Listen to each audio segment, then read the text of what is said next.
ধন্য মনে করছি সারদা মায়ের মন্দিরে এসে।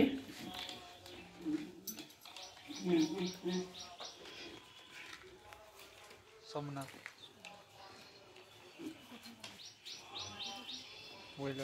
ওম জননী শারদাং দেবী রামকৃষ্ণায় জগদ্গুরুম পাদপদ্মে তয়ং শ্রিত্বা প্রণমামি মুহুর্মুহু। জননী শারদা দেবী ও জগদ্গুরু রামকৃষ্ণের চরণ কমলে আশ্রয় লইয়া তাহাদেরকে বারবার প্রণাম করি।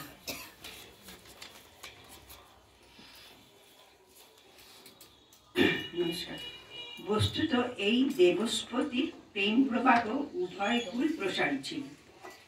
শ্রী শ্রী ঠাকুর প্রতি মায়ের যতটা টান ছিল, মায়ের প্রতি ঠাকুরের টানও তদপেক্ষা কম ছিল না।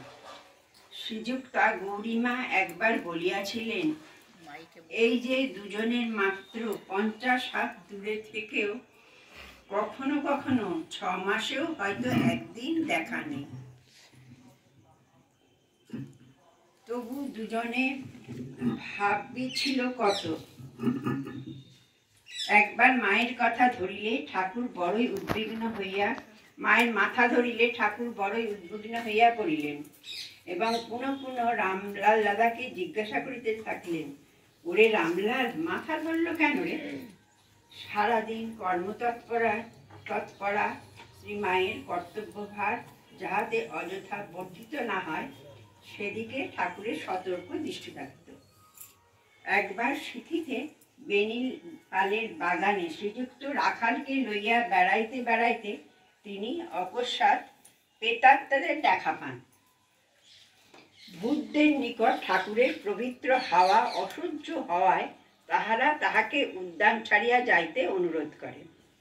সে রাত্রি উদ্যানে কাটাইবার কথা ছিল, কিন্তু প্রেতদের আকুলতায় ঠাকুর তখনই গাড়ি ডাকাইয়া কালীবাড়িতে ফিরিলেন এবং অধিক রাত হইলেও ফটক খোলাইয়া ভিতরে ঢুকিলেন।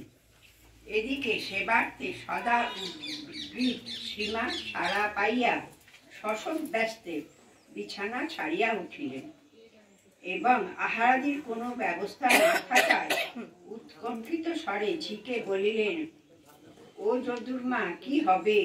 নহবতের কথা হইতেছিল।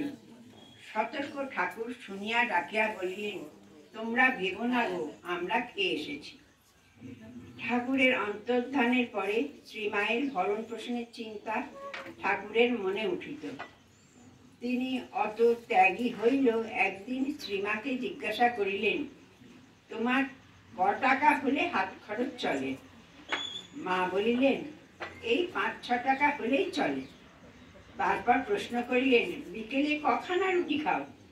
মা লজ্জায় মাটিতে মিশিয়া গেলেন। খাবার কথা কি করিয়া বলেন?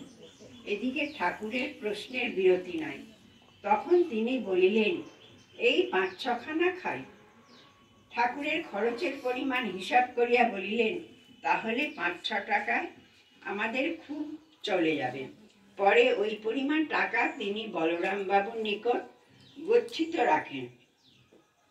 বলরাম বাবু ওই টাকা জমিদারিতে খাটাইয়া 6 মাস অন্তর 30 টাকা সুদ শ্রীমাকে পাঠাইয়া দিতেন।